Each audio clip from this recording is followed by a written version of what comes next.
Hello and welcome back to the podcast for advanced learners who want to master the subtleties of the English language. I'm your host, Ryan. And I'm Daisy. It's wonderful to be with you all again.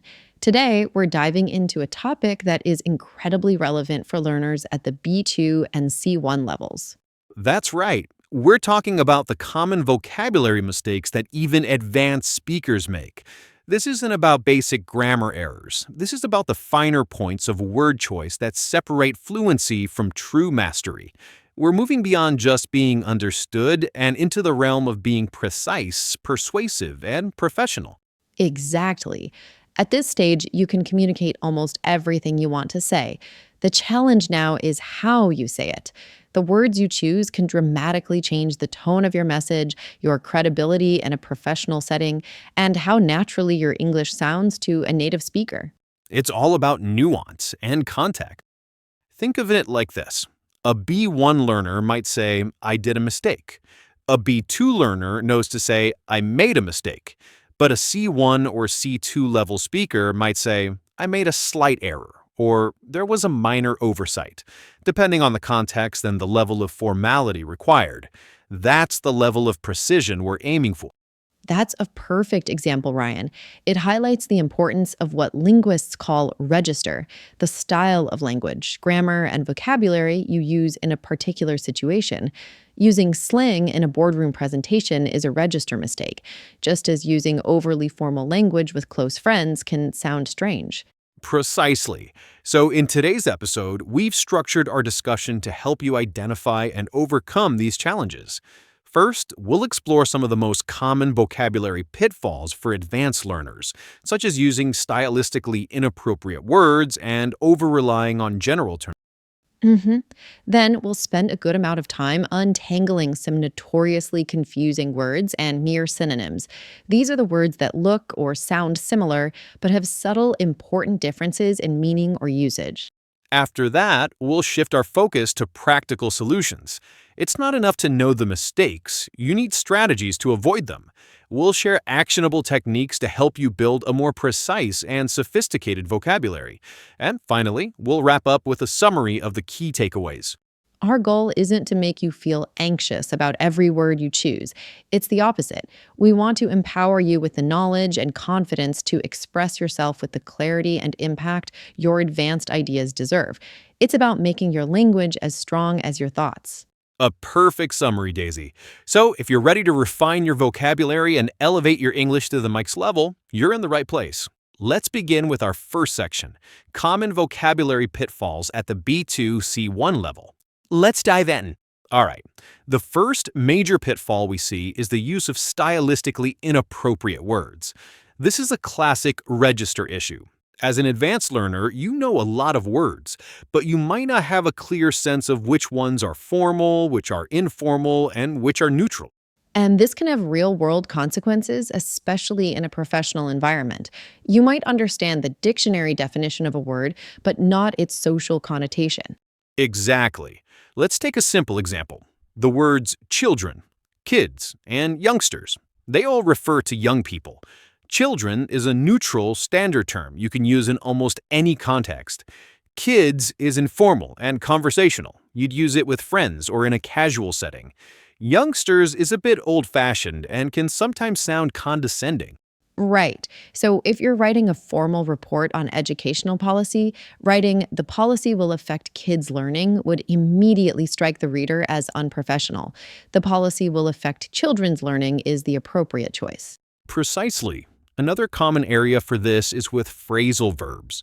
Many phrasal verbs are informal. And for instance, in an email to your manager, instead of "I'll figure out the solution," it would be more appropriate to write "I will determine the solution" or "I will find the solution."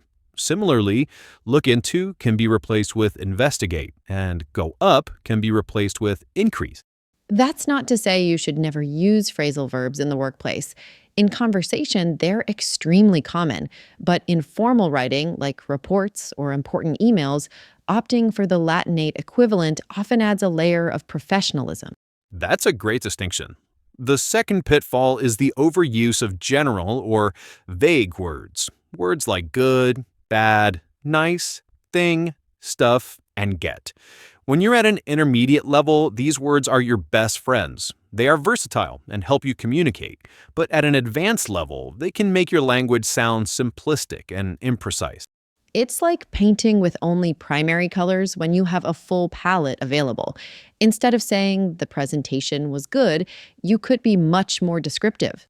Exactly. Was it insightful, well structured, engaging, persuasive? Each of these words gives a listener a much clearer picture. The same goes for the word thing. A sentence like, we need to discuss a few things in the meeting is functional, but we need to discuss a few issues or a few action points or a few proposals is far more professional and direct. And the verb to get is a huge one. It has so many meanings. I got the email could mean I received the email. I get it means I understand. I need to get a new laptop means I need to buy or obtain one.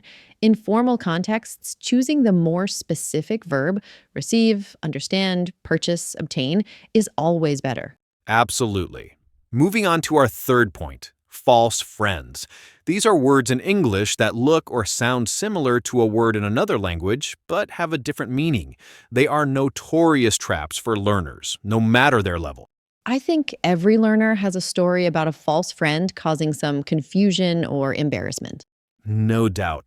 A classic example for many European language speakers is the word actually.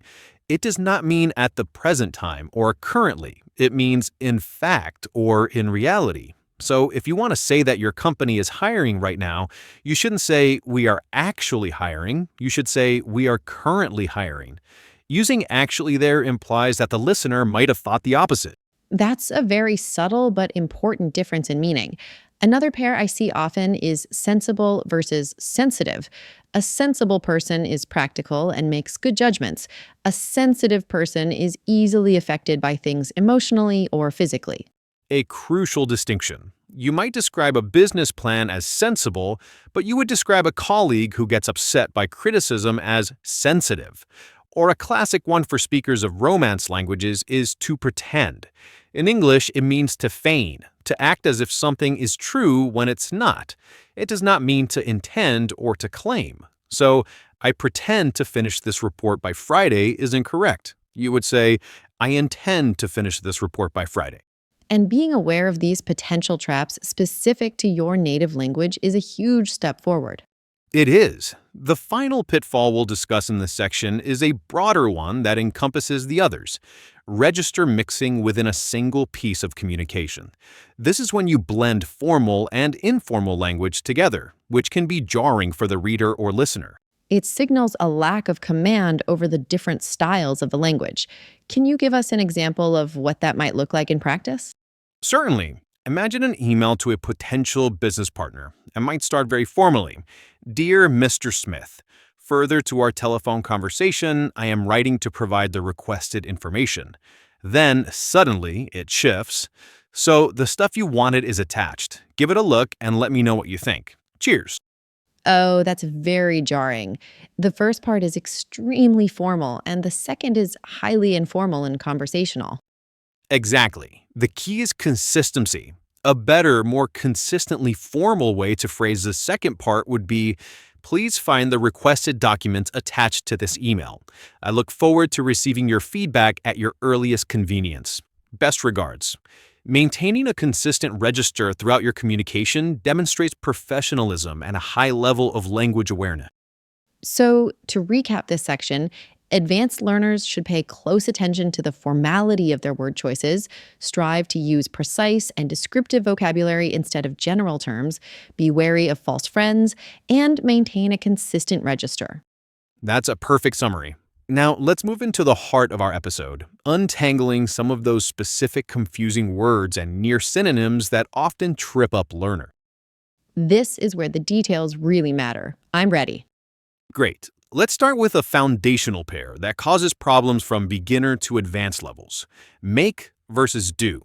The general rule is that make is about creating, producing, or constructing something that wasn't there before. Do is about performing an action, a task, or an activity. Creation versus action. That's a helpful way to think about it. It is. For example, you make a cake, you make a promise, you make a decision, you make a noise. In all these cases, you are creating something. On the other hand, you do your homework, you do business, you do a favor, you do the dishes. These are all tasks or activities. And this is why we say, I made a mistake, not I did a mistake. The mistake is created through your action. Precisely. The problem is that there are many fixed expressions or collocations that don't seem to follow the rule perfectly, and these just have to be learned. For instance, you make the bed, even though you aren't creating a bed from scratch. And you do your hair. These are exceptions that solidify through common usage. The best approach is to learn the general rule and then pay attention and memorize the common collocation. So, a combination of understanding the concept and memorizing the exceptions. That's the most effective way. Now for our next pair, say versus tell. This is another one that can be tricky. The main difference lies in the structure of the sentence. Tell is almost always followed by an object pronoun or the name of a person we are speaking to. Say is not. Exactly. You tell me a story. You tell him a secret. You tell your boss the news. The focus is on the passing of information to a specific person. You would say, she told me she would be late. You wouldn't say, she said me she would be late. And what about say? Say focuses on the words that are spoken. It is often followed by reported speech, usually starting with that. For example, he said that he was tired. You wanted to use a to, he said to me that he was tired. But using tell is much more natural in that case. He told me he was tired. We also use say for direct quotes. I'm leaving now, she said. So the simple check is there a person mentioned right after the verb? If yes, it's probably tell. If no, it's probably say. That's an excellent rule of thumb. Now for a pair that plagues even native speakers. Affect versus effect. The classic A versus E. Indeed, the vast majority of the time, affect with an A is a verb and effect with an E is a noun. Affect means to influence or have an impact on something. For example, the weather will affect our travel plans. It's the action of influencing. And effect? Effect is the result or consequence of that action. So, the weather had a negative effect on our travel plans. The effect is the influence, the effect is the outcome. You can remember this with the acronym RAVEN. Remember, affect is a verb, effect is a noun. Raven. I like that. It's memorable. The new software will affect productivity, and the effect of the new software has been positive. Perfect. Now, to be thorough, I should mention that effect can be used as a verb, but it's very formal and rare. It means to bring about or to cause to happen, as in to effect change. And affect can be a noun in psychology, meaning an emotional response. But honestly, for 99% of everyday and business communication, Raven will serve you perfectly. It's good to know the exceptions, but focusing on the main rule is most practical. Let's continue with another noun-verb pair that is differentiated by spelling and pronunciation. Advice with a C versus advise with an S. And the pronunciation is key here. Advice with a C has an S sound, like ice. Advise with an S has a Z sound, like realize. An excellent point, Daisy. Advice, noun, is a recommendation or suggestion about what someone should do. It's an uncountable noun, which is another common point of error. You don't say an advice, you say a piece of advice or some advice. For example, he gave me some good advice. Okay, so Can I get an advice from you is incorrect. It should be, can I get some advice from you? correct. And advise, verb, is the action of giving that recommendation. I advise you to reconsider your decision, or our lawyers advised us against signing the contract. So I advise you to listen to my advice. That clarifies it perfectly. The C is for the concept, the S is for the suggestion in action. Let's tackle one more classic pair, borrow versus lend. The confusion here is all about the direction of the action. Lend means to give something to someone for a temporary period. Borrow means to take something from someone for a temporary period. So lend is giving and borrow is taking. Exactly. A bank lends money. You borrow money from the bank. So the question, can you borrow me a pen, is incorrect. The person is asking you to give them a pen. So they should say, can you lend me a pen? Or can I borrow a pen from you? Thinking about the preposition from helps with borrow. You borrow from someone. That reinforces the idea of taking. That's a fantastic tip. And the past tense of lend is lent. Yesterday, I lent my colleague my car. The past tense of borrow is borrowed. Yesterday, my colleague borrowed my car. These seem simple once they're broken down, but in the speed of a conversation, it's easy to mix them up. It is, and that's why conscious practice is so important. Let's cover one final set in this section, the trio of insure, insure, and assure. These sound similar but have distinct meaning. Okay, this is a C1 level challenge for sure. Definitely. Let's start with insure. It means to make sure or to guarantee something will happen. You take actions to ensure an outcome. For example, please double-check the figures to ensure their accuracy. So it's about making something certain. Correct. Now, insure relates specifically to insurance. It means to protect something financially with an insurance policy. You insure your car against theft, or you insure your house against fire. So the company will insure the shipment for $1 million.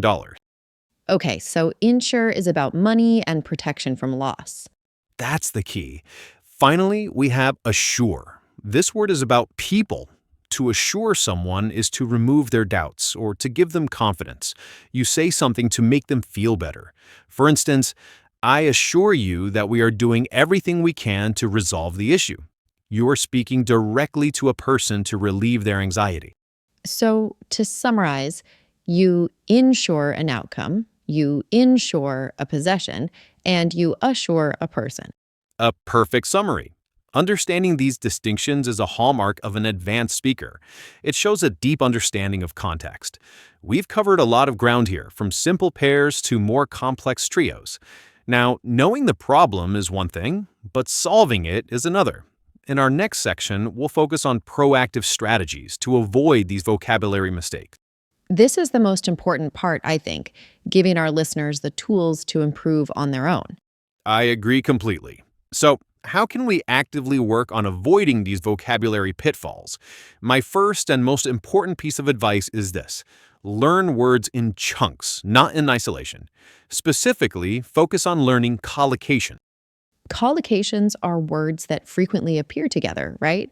Like heavy rain instead of strong rain, or make a decision instead of do a decision. Exactly. When you learn a new word, don't just learn its definition. Look at the examples in the dictionary. What verbs is it used with? What adjectives? What prepositions? For example, instead of just learning the word opportunity, learn the phrases a golden opportunity, to seize an opportunity arises. When you learn these chunks, you're not just learning vocabulary, you're learning grammar and natural usage at the same time. It builds a more intuitive sense of what sounds right. Your brain starts to recognize the patterns, so you're less likely to make a mistake like give an opportunity because you've already stored the chunk seize an opportunity or offer an opportunity. Precisely. The second strategy is to become a registered detective. This means actively noticing the level of formality in the English you consume. If you're reading a report from The Economist, pay attention to the formal vocabulary in sentence structures. If you're watching a sitcom, notice the informal language, the slang, the phrasal verbs. So it's not just passive consumption, it's active analysis while you read or listen. You could even keep a notebook with columns for formal and informal synonyms. For example, to purchase in the formal column and to buy in the informal one. That's an excellent practical tip. This conscious noticing is what builds your internal sense of register, preventing those jarring mixes of formal and informal language we talked about earlier. Makes sense. Our third strategy is to actively work on replacing vague words. This is a very hands-on technique. When you are writing something, an email, a report, even a journal entry, go back and look for words like good, bad, nice, thing, and stuff. Circle them. Then challenge yourself to replace each one with a more precise alternative. It's like editing your own work with a specific focus. Instead of, we had a good meeting, you might change it to, we had a productive meeting. Instead of, there's a bad situation with a supplier, it could become, we are facing a critical issue with a supplier. Exactly. This habit forces your brain to search for better vocabulary, and over time, you'll start using these more precise words automatically in your spoken English as well. It trains you to think with more precision. I can see how that would build vocabulary very effectively. It's targeted practice. Finally, the fourth strategy is to develop self-correction habits. At an advanced level, you're often your own best teacher. This means getting comfortable with uncertainty and knowing how to find the answers. If you're not sure if affect or effect is correct in a sentence, don't just guess. Take the 10 seconds to look it up. It's about cultivating a mindset of curiosity and accuracy. Using tools like online collocation dictionaries or corpora can be incredibly helpful here. They show you how words are used in real life contexts, which is much more useful than just a simple definition. Absolutely. And don't be afraid to ask for feedback from native speakers or teachers specifically on word choice. You can ask, does this sound natural, or is there a better word I could use here? Most people are happy to help someone who is clearly dedicated to improving. This combination of learning in chunks, noticing register, actively replacing vague words, and consistent self-correction is a powerful formula for achieving true vocabulary precision. Those are all very concrete and actionable steps. It feels less like a huge, impossible mountain to climb and more like a series of manageable paths to the summit. That's the perfect analogy. And with that, let's move into our final section and summarize the key ideas from today's discussion. Let's bring it all together. Today, we've journeyed deep into the nuances of advanced English vocabulary. Our central theme has been the shift from simply being understood to communicating with precision, professionalism, and naturalness. This is the key transition for any learner moving from a B2 to a C1 level and beyond. It really is about adding that final layer of polish that allows your skills to shine. It is. We started by identifying the common pitfalls. We discussed the critical importance of register, understanding the difference between formal and informal words, and avoiding the use of casual language in professional settings. We also highlighted the need to move beyond general words like good or thing and to embrace a more descriptive and precise vocabulary. And we can't forget those tricky false friends and the importance of maintaining a consistent tone throughout any single piece of communication, whether it's an email or a presentation. From there, we delved into specific confusing word pairs and groups. We clarified the difference between make and do, creation versus action. We looked at say versus tell, focusing on sentence structure. We demystified affect versus effect with the Raven rule, and distinguished between the noun advice and the verb advice. We also clarified the direction of borrow and lend, and untangled the often confused trio of insure, and assure, reminding ourselves that you ensure an outcome, insure a possession, and assure a person. Finally, and most importantly, we armed you with 4 actionable strategies for improvement: learning vocabulary in chunks and collocations, becoming a register detective by actively noticing formality, training yourself to replace vague words, and developing a habit of conscious self-correction. I think the main message to take away from all this is that this level of refinement is a marathon, not a sprint. It's an ongoing process of noticing, learning, and practicing. It's not about achieving perfection overnight or never making a mistake again. That is the perfect closing thought, Daisy. The goal is precision, not perfection. Every time you pause to consider a better word, every time you look up a collocation, you are strengthening your skills and becoming a more effective and confident communicator. Your ideas are advanced. Your vocabulary should be too. Thank you all for joining us for this deep dive into advanced vocabulary. We hope you found it valuable. And thank you for visiting and subscribing to the English Shop Boot Lab podcast. I'm Ryan. And I'm Daisy. Until next time, keep refining, keep learning, and keep communicating with clarity.